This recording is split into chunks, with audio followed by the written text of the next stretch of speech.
Assalamualaikum warahmatullahi wabarakatuh. Innal hamdalillah nahmaduhu wa nasta'inuhu wa nastaghfiruh wa na'udzu billahi minasy syururi anfusina wa min sayyiati a'malina may yahdihillahu fala mudilla lahu wa may yudlil fala hadiyalah. Asyhadu an la ilaha illallah wahdahu la syarika lah wa asyhadu anna Muhammadan abduhu wa rasuluh. Allahumma shalli wa sallim wa barik ala sayyidina Muhammad wa ala alihi wa ashabihi ajma'in amma ba'd. Fa rabbi shrah li sadri wa yassir li amri wahlul 'uqdatam min lisani yafqahu qawli. Jamaah salat subuh, Bapak, Ibu-ibu, adik-adik sekalian yang dimuliakan Allah Taala. Wabil khusus kepada seluruh pengurus DKM, para asatid dan seluruh hadirin yang mengikuti kajian pada kesempatan subuh yang penuh barokah ini. Segala pujian dan segala syukur mari senantiasa kita rawat dan kita panjatkan hanya kepada Allah Subhanahu wa taala, Tuhan kita yang maha mulia, Tuhan kita yang maha terpuji, Tuhan kita yang nikmatnya kepada kita tidak dapat kita hitung jumlahnya, tidak dapat kita nilai harganya, dan tidak pernah sedetik pun nikmat-nikmat itu berhenti mengalir kepada kita semuanya. Salam dan salam semoga Allah tambahkan kepada Nabi yang kita imani, Nabi yang kita cintai, Nabi yang selalu kita ikuti sunnah-sunnahnya dan kita harapkan syafaatnya, Nabi kita Nabi Muhammad sallallahu alaihi wasallam. Salam dan salam juga semoga tambahkan kepada keluarga beliau, para umatul mukminin, seluruh sahabat, seluruh tabi'in dan seluruh umat termasuk kita di antaranya. Baik, jamaah sekalian, Bapak Ibu yang dimuliakan Allah, pada subuh kali ini kembali kita akan melanjutkan serial kajian kita yang bertemakan persinggahan akhirat. Dan pada kesempatan pagi hari ini kita akan memasuki pembahasan persinggahan yang keempat, yaitu tentang berkumpul di padang mahsyar. Sedikit mereview dari rangkaian peristiwa yang akan kita alami pada saat kita nanti dihidupkan kembali oleh Allah Ta'ala dan dikumpulkan pada hari kebangkitan. Sudah ada 3 persinggahan atau 3 peristiwa yang kita bahas. Yang pertama adalah alam kubur. Ini sudah kita bahas kalau tidak salah 2 kali pertemuan. Dan alam kubur ini secara khusus disampaikan Nabi sebagai persinggahan pertama. Rasul sampaikan dalam hadis riwayat Tirmidzi dengan derajat hasan, Rasul bersabda, "Innal qabra awwalu manazil akhirah." Sesungguhnya alam kubur adalah persinggahan pertama dari persinggahan akhirat. Jadi orang kalau sudah meninggal dunia, sudah berada di alam kuburnya, sesungguhnya perjalanan akhiratnya sudah dimulai. Trip akhiratnya itu sudah dimulai. Nabi yang menyampaikan seperti itu. Innal qabra awwalu manazilil akhirah. Sesungguhnya alam kubur itu persinggahan pertama dari persinggahan akhirat. Nah, alam kubur itu jamaah sekalian tidak sama dengan kuburan, tidak sama dengan liang lahat. Liang lahat atau kuburan itu hanya satu tempat untuk meletakkan jasad manusia yang telah meninggal dunia. Karena begitu cara Islam memuliakan manusia, ketika meninggal itu harus dikubur. Tapi alam kubur itu bukan itu. Alam kubur itu bersifat ruhani, tidak bisa diindra, nggak bisa dilihat, juga nggak bisa didengar. Kecuali bagi makhluk Allah SWT yang Allah berikan kemampuan untuk mendengar, seperti binatang bisa mendengar. Nabi SAW dalam beberapa hadis juga disebutkan bisa mendengar siksaan yang dialami oleh orang yang di alam kubur. Tapi secara umum manusia seperti kita tidak bisa mendengar apa yang terjadi di alam kubur, juga tidak bisa menyaksikannya. Tapi kita mengimani bahwa alam kubur itu ada. Dan di situ ada peristiwa, di situ ada kehidupan. Kemudian peristiwa kedua atau persinggahan kedua jamaah sekalian adalah peristiwa kehancuran alam semesta. Kehancuran alam semesta ini ditandai dengan tiupan sangkakala yang ditiup oleh malaikat Israfil. Para ulama menyebutkan tiupan sangkakala ini sebanyak 3 kali.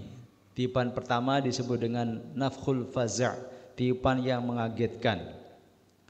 Begitu ditiup pertama, maka semua kaget karena ternyata kiamat sudah tiba.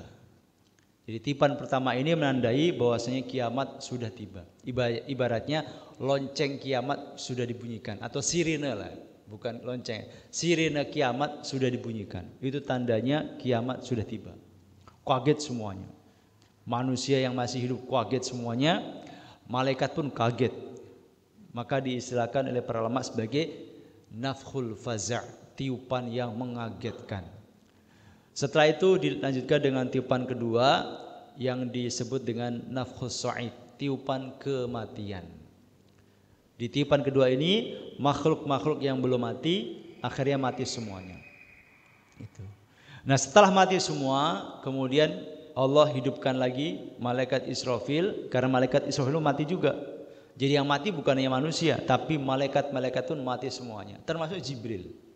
Termasuk malaikat maut yang kerjaannya selama ini matiin orang, ketika tiupan kedua ini pun dimatikan Allah Subhanahu wa taala. Termasuk iblis. Iblis yang sejak dia diciptakan minta sama Allah supaya jangan dimatikan kecuali setelah kiamat tiba. Nah, kematian iblis ini kata tafsir Jalalain itu terjadi setelah tiupan sangkakala kedua ini. Mati semuanya. Sehingga saat itu tidak ada yang disebut hidup kecuali Allah. Yang lain mati semua. Nah, setelah mati semua, Allah hidupkan lagi malaikat Israfil untuk menunaikan tugas terakhir, yaitu meniup sangkakala ketiga yang disebut dengan tiupan kebangkitan atau nafkhul ba'ats, tiupan kebangkitan. Maka begitu ditiup, hiduplah kembali semua manusia. Hidup semuanya, dibangkitkan oleh Allah Subhanahu wa taala. Nah, itulah yang disebut dengan peristiwa hari kebangkitan.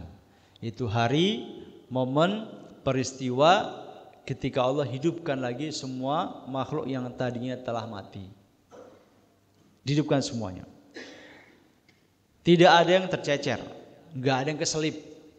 Dimanapun orang itu tinggal dan dimanapun saat itu dia dimakamkan, Allah tahu keberadaan mereka semuanya. Allah tahu persis berapa jumlah manusia yang Allah ciptakan, sebanyak itu yang nanti Allah akan bangkitkan. Nah, setelah dibangkitkan jemaah sekalian, selanjutnya Allah SWT akan menggiring, mengumpulkan semua manusia ke tikum, ke titik kumpul yang disebut dengan padang mahsyar. Nah, inilah yang akan kita bahas pada kesempatan pagi hari ini. Persinggahan yang keempat, yaitu berkumpul di padang mahsyar. Jadi setelah dibangkitkan dari alam kubur, kemudian Allah menggiring dan mengumpulkan manusia di padang mahsyar untuk menunggu hisab, untuk menunggu proses pengadilan yang akan digelar oleh Allah Subhanahu wa taala, menyidang, mengadili semua manusia. Dalil tentang peristiwa perkumpulan di padang mahsyar ini disebutkan Allah Ta'ala dalam Al-Quran, juga dijelaskan Nabi dalam sabda-sabda beliau.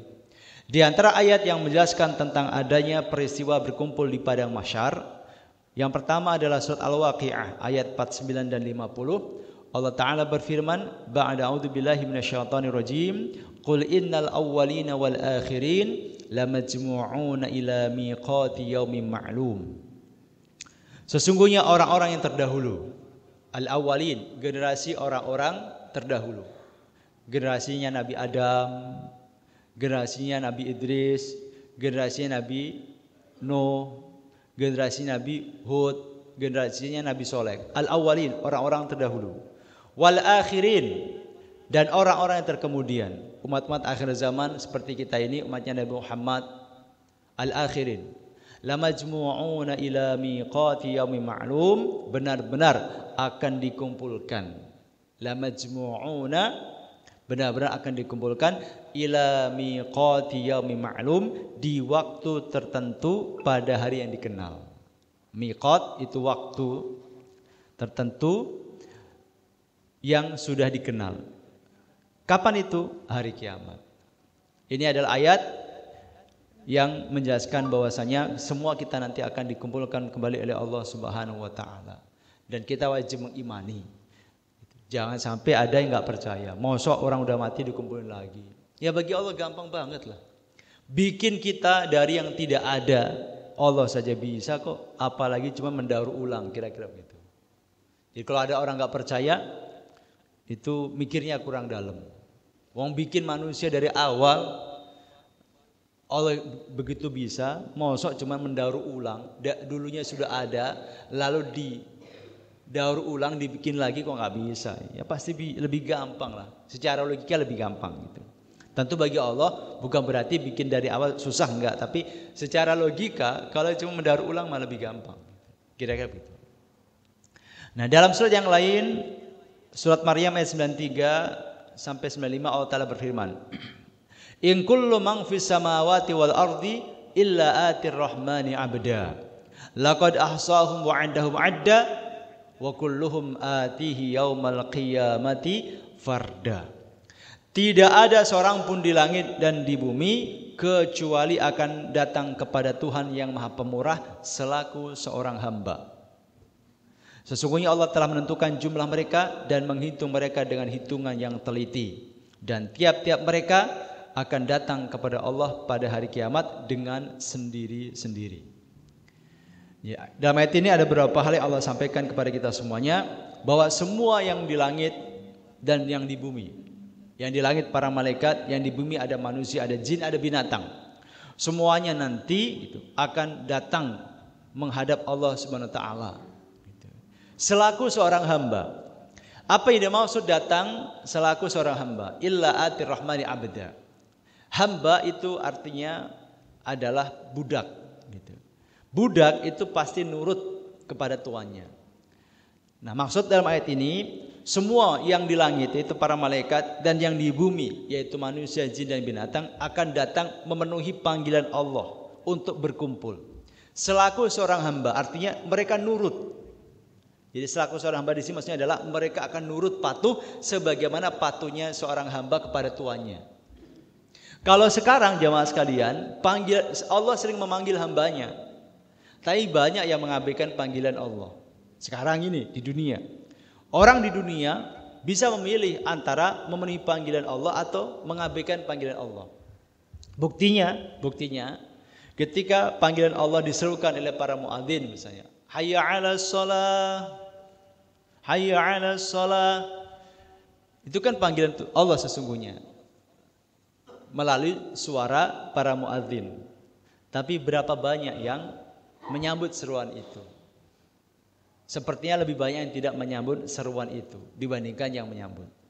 Oke, kalau ketika di dunia memang kita diberikan kebebasan untuk memilih. Terserah, yang mau memilih memenuhi panggilan Allah dipersilakan, yang tidak mau memenuhi panggilan Allah juga dipersilakan. Bebas, terserah. Manusia diberikan pilihan untuk itu. Tapi ketika nanti pada hari kiamat tidak bisa.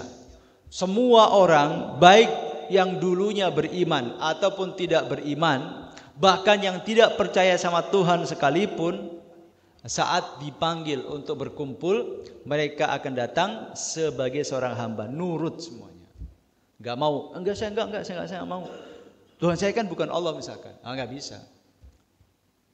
Jalan mereka sesuai dengan arahan Allah SWT. Laqad ahsahum wa 'addahum 'adda. Sesungguhnya Allah telah menentukan jumlah mereka dan menghitung mereka dengan hitungan yang teliti. Allah sudah menghitung. Semuanya ada di dalam catatan Lauh Mahfuz. Berapa jumlah manusia yang Allah ciptakan? Laki-lakinya berapa, perempuannya berapa, jin berapa, binatang berapa? Semuanya hitungan ada, semua datanya Allah SWT. Teliti, nggak ada yang tercecer, nggak ada yang keselip, nggak ada yang bisa ngumpet. Berapa yang Allah ciptakan, sebanyak itu yang nanti akan Allah kumpulkan. Laqad ahsahum wa 'addahum 'adda. Sungguh Allah telah menentukan jumlah mereka dan menghitung mereka dengan hitungan yang teliti. Kemudian wa kulluhum atihi yaumal qiyamati farda. Dan tiap-tiap mereka akan datang kepada Allah pada hari kiamat farda, dengan sendiri-sendiri. Yang dimaksud datang sendiri-sendiri Bapak Ibu sekalian itu bukan satu bukan gitu. Tapi kata para mufasir, yang dimaksud datang sendiri-sendiri itu adalah datang mempertanggungjawabkan hidupnya masing-masing. Datang mempertanggungjawabkan amalan masing-masing. Gak bisa saling mewakili. Gak bisa. Ketua DKM misalnya mewakili jamaahnya, gak bisa. Gak bisa. Seorang ayah mewakili anggota keluarganya, mewakili istri dan anak yang gak bisa. Gitu. Seorang atasan mewakili anak buahnya, tidak bisa. Datang sendiri-sendiri. Yang bapak ya datang sendiri, istrinya atau ibu datang sendiri, anak-anaknya datang sendiri-sendiri, mempertanggungjawabkan amal masing-masing. Gitu. Ketua DKM datang sendiri, pengurus yang lain datang, mempertanggungjawabkan hidup kita masing-masing. Itu makna dari wa kulluhum atihi yaumal qiyamati farda, dan tiap-tiap mereka akan datang kepada Allah SWT pada hari kiamat dengan sendiri-sendiri. Tidak bisa saling mewakili. Atasan tidak bisa mewakili bawahan, atau sebaliknya bawahan juga tidak bisa mewakili atasannya. Seorang kiai tidak bisa mewakili jamaahnya, atau jamaahnya mewakili kiainya, nggak bisa. Sendiri-sendiri. Baik, ini ayat kedua yang menjelaskan tentang adanya peristiwa perkumpulan di padang mahsyar. Bahkan jamaah sekalian, ternyata yang dikumpulkan bukan cuma manusia, tetapi binatang pun, hewan pun juga dikumpulkan. Allah sampaikan dalam surat Al-An'am ayat 38, "Wa ma min dabbatin fil ardi wala ta'iri yatiru bi janahihi illa umamun amthalukum ma farratna fil kitabi min syai' thumma ila rabbihim yuhsyarun." Dan adalah binatang-binatang yang ada, dan tiadalah binatang-binatang yang ada di bumi dan burung-burung yang terbang dengan kedua sayapnya, melainkan umat juga seperti kalian. Tiadalah kami lupakan sesuatu pun dalam Alkitab atau dalam Lauh Mahfuz, kemudian kepada Tuhanlah mereka dihimpunkan. Summa ila rabbihim yuhsyarun. Kemudian kepada Allah SWT lah mereka semua akan dikumpulkan.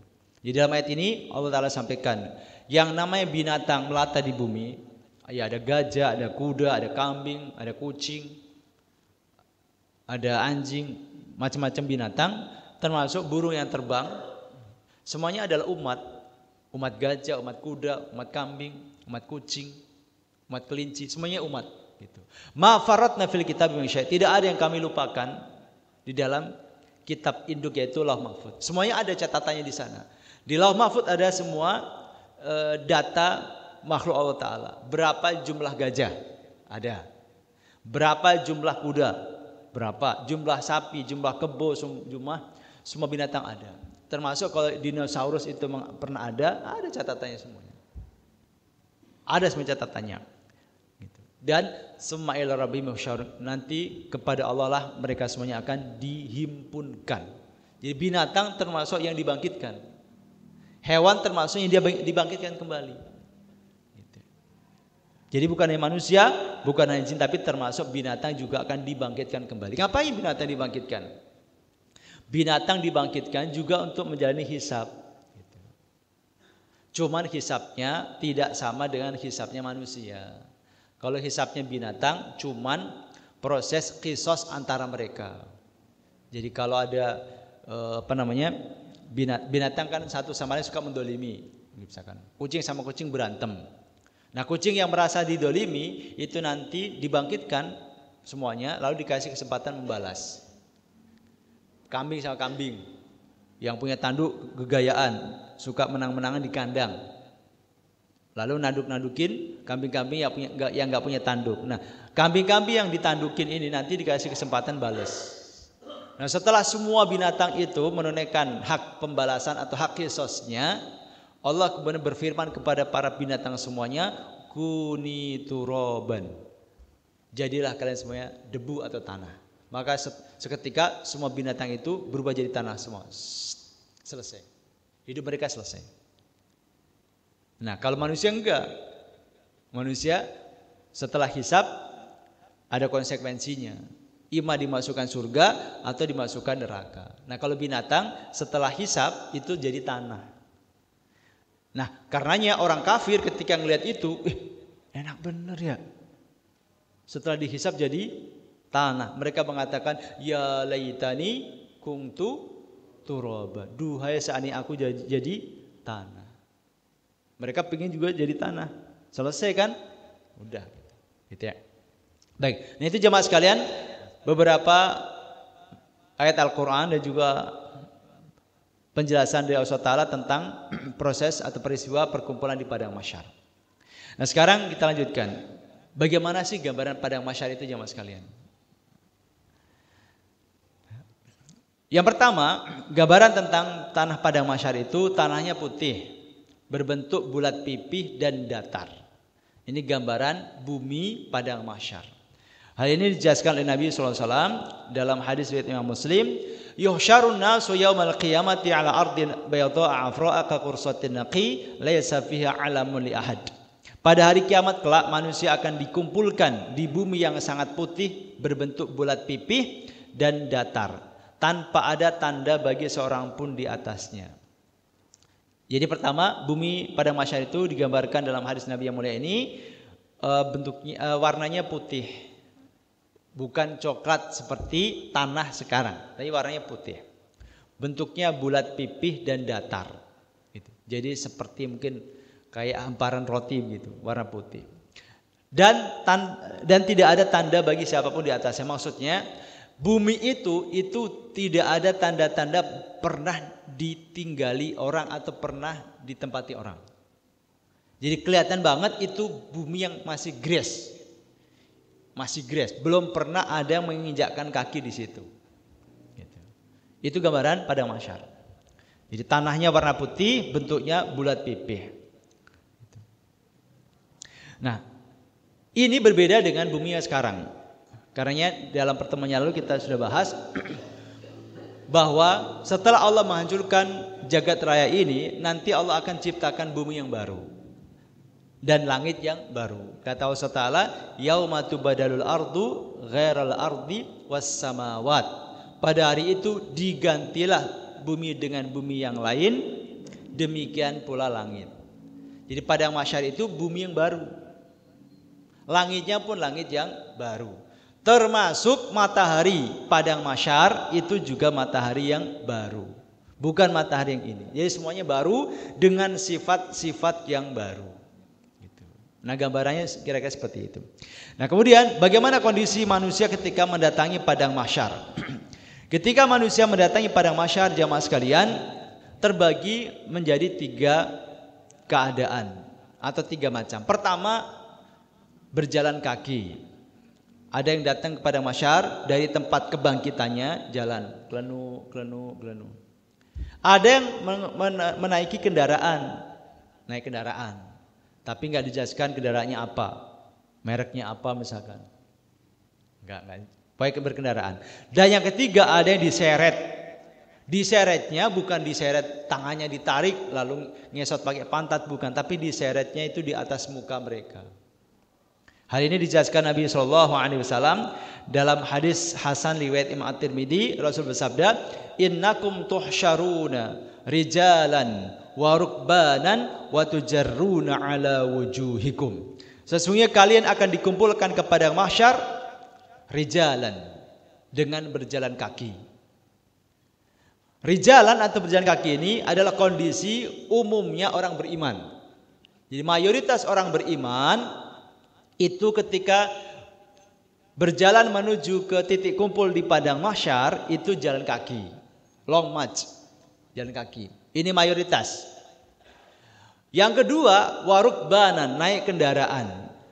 Siapa mereka yang naik kendaraan ini? Yang naik kendaraan itu adalah golongan khusus orang mukmin. Karena sebagaimana disebutkan dalam surat Al-Waqiah ya, bahwasanya wa kuntum azwajan tsalatsa, dan kalian nanti pada hari kiamat akan terbagi menjadi 3 golongan. Jadi manusia pada hari kiamat nanti ada 3 klaster atau 3 kelompok. Yang pertama disebut dengan as-sabiqun, orang yang selalu terdepan. Jadi imannya paling bagus, amalnya paling bagus, pokoknya orang yang terdepan dalam kebaikan. Disebut dengan as-sabiqun. Yang kedua adalah golongan kanan, ashabul yamin atau ashabul maimanah, golongan kanan. Yang ketiga adalah ashabul shimal, itu golongan kiri. Jadi ada 3 klaster manusia ketika pada hari kiamat nanti, yaitu as-sabiqun, golongan yang terdepan. Yang kedua adalah golongan kanan, yang ketiga adalah golongan kiri. Golongan yang terdepan itu golongan khusus orang-orang mukmin. Mereka ini didominasi oleh orang-orang mukmin generasi awal. Sullatum minal awwalin wa qalilum minal akhirin. Golongan as-sabiqun ini isinya mayoritas orang-orang al-awwalin dan sedikit orang-orang belakangan. Itu kalau as-sabiqun. Tapi kalau golongan kanan, isinya adalah orang mukmin secara umum, itu masuk golongan kanan, itu sullatum minal awwalina wa sullatum minal akhirin. Orang dulu juga banyak, orang sekarang juga banyak. Nah, yang ketiga adalah golongan kiri. Ini orang-orang kafir. Nah, dalam hadis ini tentang prosesi ketika orang berangkat dari tempat kebangkitannya lalu ngumpul di padang mahsyar, itu terbagi 3 juga. Yang pertama jalan kaki. Ini mayoritas orang mukmin. Mayoritas orang-orang golongan kanan itu jalan kaki, long march, kelenu. Nah, ada sebagian kecil yang warukbanan, naik kendaraan. Keren banget nih. Sekali lagi, kendaraannya apakah binatang ataukah kendaraan bermotor gitu ya, misalkan pakai moge misalkan. Kan keren banget Pak. Pakai moge gitu. Intinya berkendaraan. Dan ini yang paling ngenes. Yang paling memilukan, wa tujarruna ala wujihikum, dan diseret di atas wajah-wajah kalian. Jadi jalannya itu diseret, mukanya itu jadi kaki. Itu jelas orang paling sengsara, paling ngenes, paling memilukan. Udah kebayang lah, itu pasti orang-orang kafir.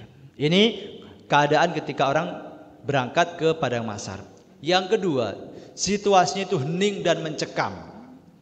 Hanya terdengar suara bisikan. Gak ada yang berani ngobrol. Gak ada yang berisik, teriak-teriak gitu misalkan. Ayo cepetan. Gak ada.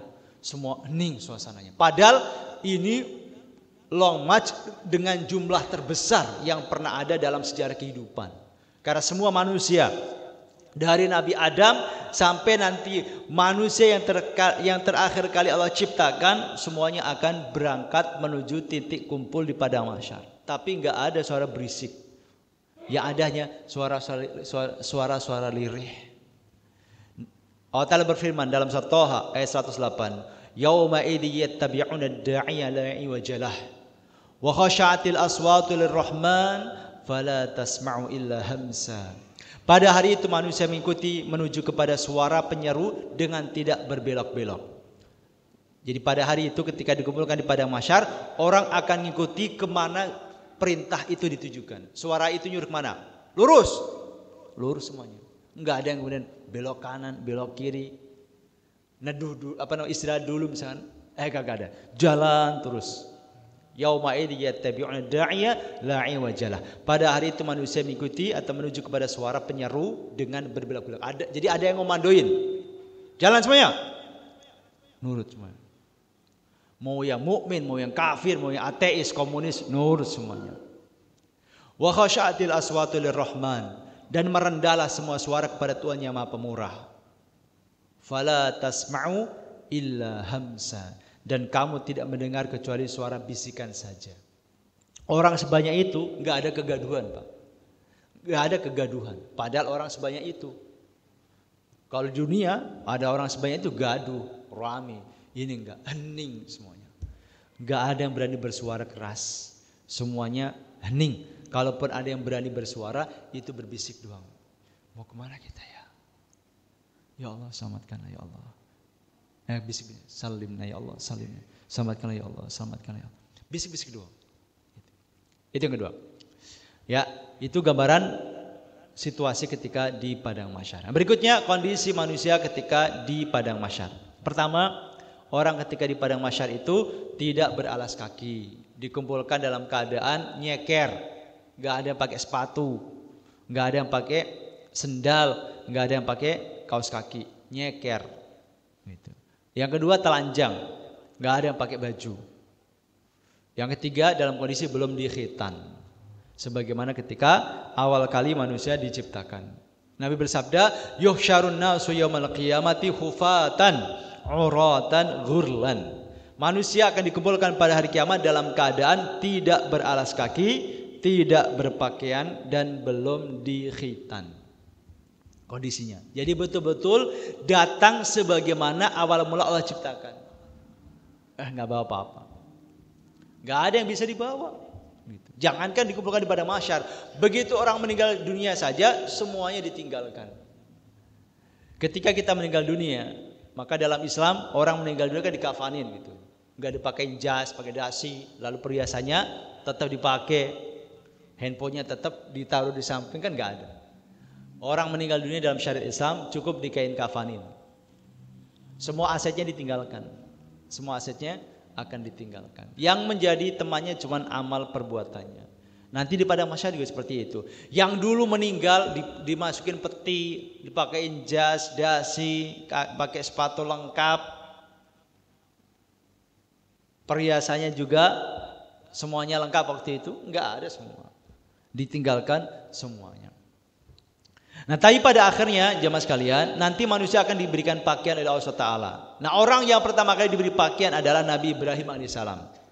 Awalnya itu telanjang, tapi setelah itu akan diberikan pakaian. Nah, yang pertama kali diberikan pakaian itu Nabi Ibrahim.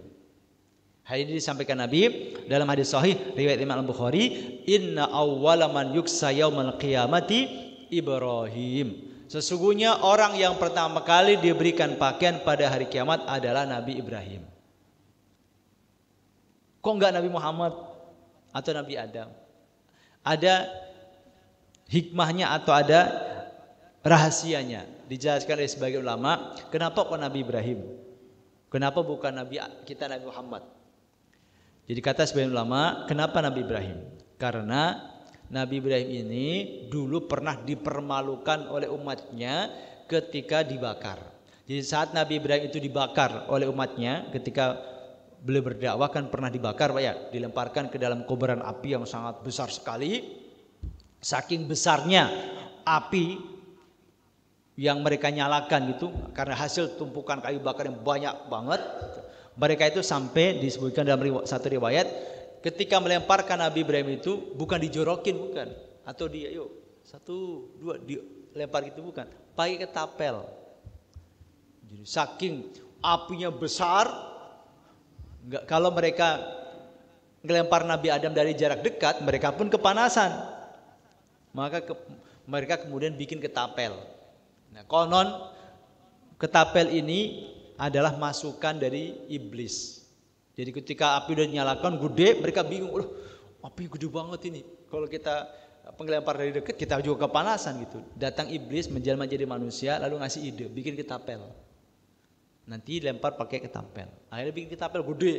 Nah, Nabi Ibrahim dilempar pakai ketapel. Sebelum dilempar, ditelanjangi dulu. Oh, coba, ini Nabi. Nabi itu levelnya di atas kiai, jauh. Orang jadi Nabi itu makom tertinggi bagi manusia. Gak ada makom yang lebih tinggi dari Nabi atau Rasul di sisi Allah Ta'ala, kecuali Nabi dan Rasul ini. Dipermalukan, dihinakan oleh umatnya, ditelanjangi, lalu baru dilempar. Nah, karena pernah dihinakan dengan cara ditelanjangi, Allah nanti muliakan Nabi Ibrahim sebagai orang yang diberikan pakaian pertama kali. Itu rahasianya kenapa Nabi Ibrahim yang dikasih pakaian pertama kali oleh Allah SWT. Yang berikutnya, yang ketiga, kondisi ketika manusia di padang mahsyar itu terendam oleh keringatnya sesuai kadar dosanya. Orang akan terendam oleh keringatnya sesuai kadar dosanya. Jadi dosa-dosa itu akan direpresentasikan dalam bentuk keringat. Nabi SAW bersabda, "Tuduna syamsu yaumal qiyamati minal khalqi hatta takuna minhum kamiqdari mil." Qala Sulaim ibn Amir, "Fa wallahi ma adri ma ya'ni bil mil, amasafatul ardi amil milul ladzi tuktahal bil ain." Qal fayakunu an-nasu ala qadri amalin fil araqi faminhum man yakunu ila ka'bayhi wa minhum man yakunu ila rukbatayhi wa minhum man yakunu ila haqwayhi wa minhum man yulzimul araqu ilzaman wa asyara Rasulullah sallallahu biyadihi ila fihi. Pada hari kiamat matahari didekatkan jaraknya terhadap makhluk hingga tinggal sejauh 1 mil. Jadi matahari didekatkan ke atas manusia yang berkumpul di padang mahsyar, jaraknya cuma 1 mil. Sulaim bin Amir, perawi hadis ini berkata, demi Allah aku tidak tahu apa yang dimaksud dengan mil. Apakah jarak perjalanan di bumi atau alat yang dipakai untuk bercelak mata? Maksudnya gini, perawi hadis ini yang menceritakan hadis ini itu Sulaim bin Amir itu mengatakan begini, yang dimaksud mil ini saya nggak tahu pasti. Apakah mil itu maksudnya jarak? 1 mil itu berapa meter Pak? Banyak jarak lah ya. Apakah mil itu maknanya jarak ataukah mil itu alat yang dipakai untuk celak mata? Itu dalam bahasa Arab mil juga. Apakah itu maksudnya? Tapi umumnya ulama memahami mil ini jarak. Jarak. Jadi jarak antara kepala manusia yang berdiri pada mahsyar dengan matahari itu cuma 1 mil. Kurang 1 kilo kalau tidak salah ya, kurang 1 kilometer. Gitu. Nabi SAW lalu bersabda, sehingga manusia tersiksa dalam keringatnya sesuai kadar amal-amalnya atau sesuai dengan kadar dosa-dosanya. Karena dijemur di bawah terik matahari, manusia keringetan. Bukan sekedar basah tapi sampai banjir keringat. Dalam arti yang sesungguhnya. Di antara mereka ada yang keringatnya sampai kedua mata kaki. Ada yang keringatnya itu sampai membanjiri sampai ke mata kaki. Ada yang sampai kedua lututnya. Ada yang sampai pinggangnya. Serta ada yang tenggelam dalam keringatnya. Rasulullah SAW memberikan isyarat dengan meletakkan tangan ke mulut beliau. Jadi ada yang mata kaki, ada yang selutut, ada yang sepinggang, dan ada yang semulut seperti ini. Rasul mengisyaratkan begini. Itu kondisinya. Nah dosa-dosa tadi, keringat tadi itu merepresentasikan dosa manusia. Yang dosanya banyak, keringatnya banyak. Yang dosanya relatif sedikit, ya keringatnya relatif sedikit. Ini mungkin secara logika nggak mungkin, gimana orang kok keringetan sebanyak itu.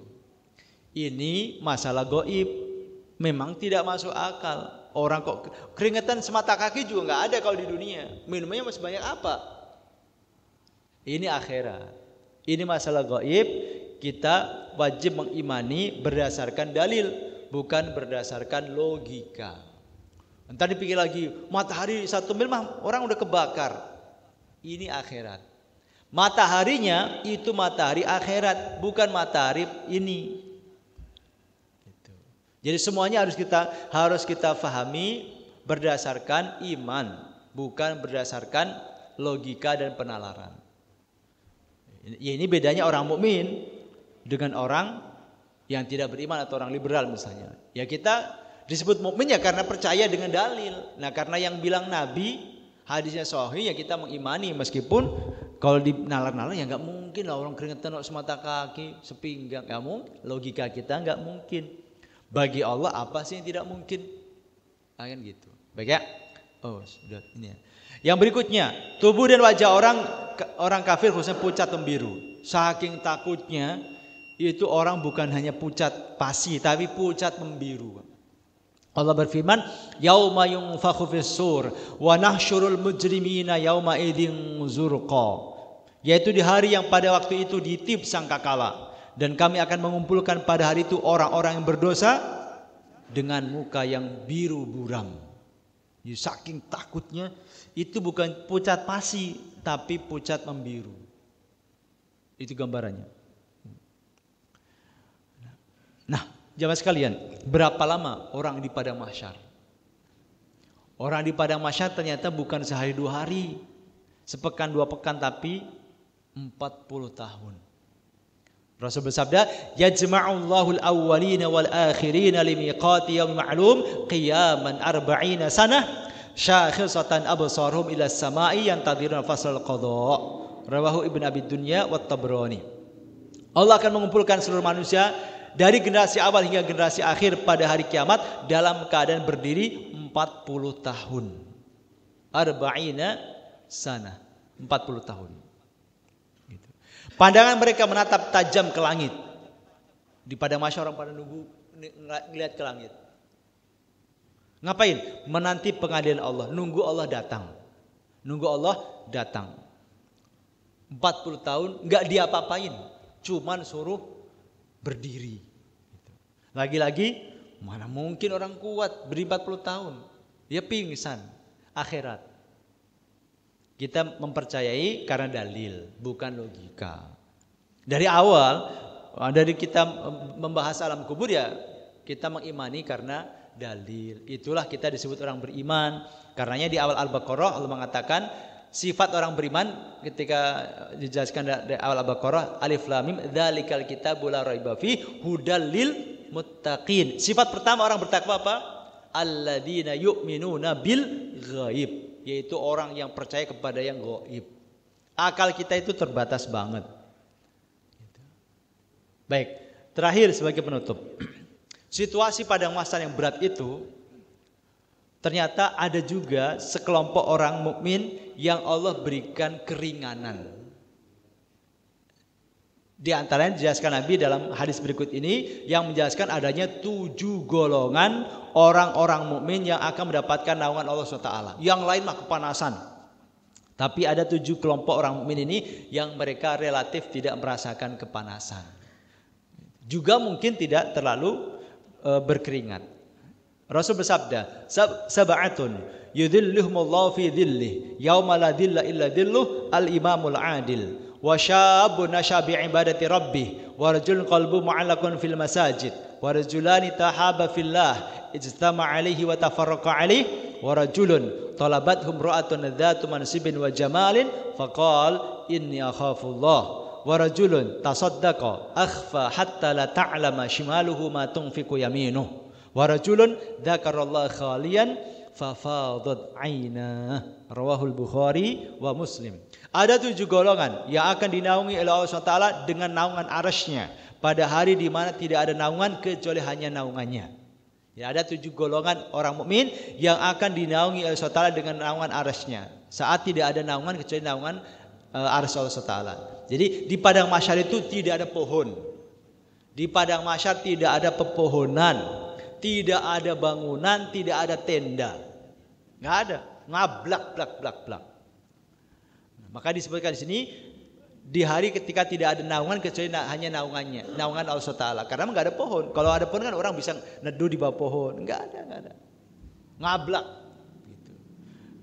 Tapi ada orang yang mendapatkan naungan, tapi naungan dari arsy Allah Subhanahu Wa Taala. Ada 7 golongan. Siapa mereka? Pertama al-imamul adil, pemimpin yang adil.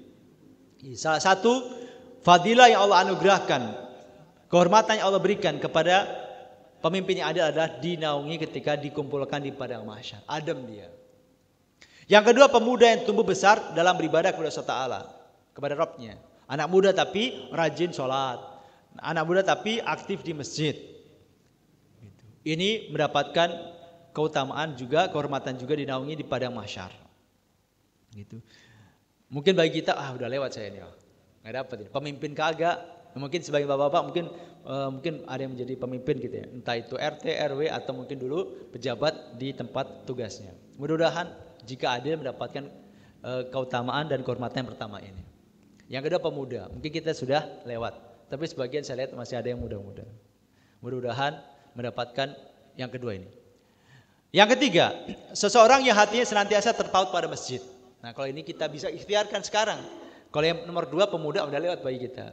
Umumnya kita udah lewat, kecuali mas ini yang masih muda-muda. Nah, kita umumnya nomor 2 udah lewat. Nomor 3 kita bisa ikhtiarkan, yaitu seorang yang hatinya senantiasa terpaut pada masjid. Masjid menjadi rumah keduanya. Kalau nggak ada di rumah ya di masjid. Misalnya kayak itu. Pikirannya selalu mikir masjid. Bagaimana supaya masjid kita makmur. Gitu. Jamaah sholatnya semakin banyak, kegiatannya semakin semarak, kemudian manfaat masjid kepada umat dan masyarakat semakin dirasakan dan seterusnya. Gitu. Ketika kita bepergian juga tidak lupa dengan masjid. Gitu. Orang yang hatinya nggak bisa jauh dari masjid. Nah, ini dapat keutamaan juga untuk dinaungi di padang mahsyar. Yang keempat, 2 orang yang saling mencintai karena Allah. Keduanya berkumpul dan berpisah karena Allah SWT. Ya, orang yang bersahabat, berkawan dekat semata-mata karena Allah SWT. Bukan karena ikatan kepentingan atau kesamaan hobi. Bukan, tapi ya karena sama-sama pengurus DKM misalnya. Sama-sama pengurus majelis taklim misalnya. Lebih karena ikatan dakwah atau ikatan iman.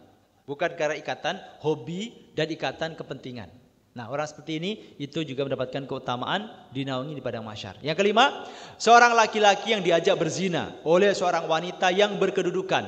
Wanita yang punya status sosial tinggi, cantik rupawan. Tapi dia mengatakan, inni akhafullah, sesungguhnya aku takut kepada Allah Ta'ala. Jadi orang diajak mesum. Bukan oleh pelacur biasa, atau bukan oleh pelacur, tapi ini orang berkedudukan. Sosialita katakanlah, sosialita. Ya cantik, umumnya sosialita kan cantik. Tapi dia nggak mau. Kenapa? Takut sama Allah. Nah ini kalau ini nggak usah dicari. Nggak usah dicari, malah gak kuat kita nanti. Nah, contoh yang sukses ini Nabi siapa? Nabi Yusuf. Tapi kita nggak usah bermimpi. Coba saya kayak gini gitu. Alah nggak usah. Takutnya kita nggak kuat. Gitu. Takutnya kita nggak kuat gitu. Udah yang kira-kira kita sanggup aja. Yang keenam. Seseorang yang bersedekah lalu ia merahasiakannya sehingga tangan kirinya tidak mengetahui apa yang diinfakkan oleh tangan kanannya. Yang keenam adalah orang yang merahasiakan sedekahnya. Dia sedekahnya diam-diam, nggak ada yang tahu.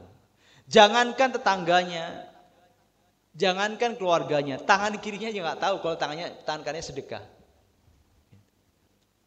Saking merahasiakan sedekahnya.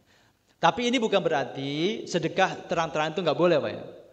Ini menunjukkan tentang keutamaan, keistimewaan orang yang sedekah diam-diam. Tapi sedekah terang-terangan boleh. Misalnya ada lelang amal. Misalkan masjid kita ini mau ada program apa lagi lalu lelang amal. Dalam rapat siapa yang nyumbang angkat tangan. Bolehkah? Boleh. Karena Allah Ta'ala berfirman dalam surat Al-Baqarah ayat 271 kalau tidak salah, in tubdu shadaqati fa ni'mahi wa in tukhfuha wa tu'tual fuqara'a fa huwa khairul lakum. Jika engkau tampakkan sedekahmu maka itu bagus. Dia menampakkan sedekah itu bukan pamer, maksudnya kelihatan. Kelihatan sedekahnya itu kata Allah bagus. Karena bisa motivasi yang lain. Bagus. Yang enggak boleh kan ria. Tapi kalau sedekah dilihat orang terang-terangan boleh, yang enggak boleh ria. Nah kata Allah, in tubdu shadaqati fa ni'mahi. Jika engkau tampakkan sedekahmu maka itu bagus. Wa in tukhfuha, jika engkau sembunyikan, engkau rahasiakan, wa tu'tuhal fuqara, engkau berikan kepada fakir miskin secara diam-diam, fa huwa khairul lahu. Fa huwa khairul lakum, maka itu lebih baik bagi kalian. Jadi kalau sedekah terang-terangan dilihat orang itu jempol. Sedekah diam-diam jempolnya 2. Yang enggak dapat jempol yang enggak sedekah. Yang jempol kebalik kayak gini udah enggak sedekah banyak komen. Nah, jempolnya kayak gini. Baik ya. Jadi ini bukan larangan untuk sedekah terang-terangan bukan, tapi keutamaan. Karena memang orang yang sedekah diam-diam itu lebih terjaga keikhlasannya. Baik, yang ketujuh, orang yang berzikir kepada Allah di waktu sunyi lalu berlinanglah air matanya. Orang zikir sama Allah. Misalkan di sepertiga malam terakhir habis tahajud kita istighfar, kita tobat sampai kita nangis. Tapi dalam kesunyian, bukan ramean. Kalau ramean kan terkadang karena terpengaruh situasi. Gitu. Terpengaruh oleh ustadz yang memimpin zikir. Bergetar hatinya karena terpengaruh oleh rangkaian kata-kata yang disampaikan oleh Pak Kiai atau Pak Ustadz tadi. Tapi kalau ini lebih karena motivasi iman, nangis dia. Itu juga akan mendapatkan naungan pada saat hari kiamat. Nah selain itu 7 golongan di atas jemaah sekalian, dalam riwayat lain disebutkan bahwa orang yang memberi kelonggaran kepada orang yang kesulitan bayar hutang atau memutihkan hutang darinya juga akan mendapatkan naungan pada hari kiamat. Jadi selain 7 golongan tadi ada satu hadis lagi yang menunjukkan orang yang mendapatkan naungan itu berasal dari amalan, yaitu kita memberikan penangguhan pembayaran hutang. Ada orang hutang ke kita, susah bayar, harusnya jatuh tempo bulan Oktober ini, dia nggak bisa bayar, ya sudah bulan depan nggak apa-apa, Bu. Bulan depan lagi nggak bisa lagi, oke nggak apa, Desember atau nanti pas longgar aja. Nah itu fadilahnya, keutamaannya juga akan mendapatkan naungan. Atau bahkan diputihkan sama sekali, udah saya anggap lunas saja, udah nggak apa. Itu mendapatkan keutamaan naungan pada mahsyar juga. Disampaikan Nabi dalam hadis sahih riwayat Imam Muslim, man a'dzara mu'siran aw wada'a anhu adallahu Allahu fi dhillih. Barang siapa yang memberi kelonggaran kepada orang yang sedang kesulitan membayar hutang atau memutihkan hutang orang tersebut, niscaya Allah akan menaunginya dalam naungan arsy-Nya pada hari kiamat. Baik, teman sekalian, ini kira-kira yang dapat saya sampaikan pada kesempatan pagi hari ini. Mudah-mudahan manfaat untuk kita semuanya. Saya kembalikan waktu lagi kepada MC.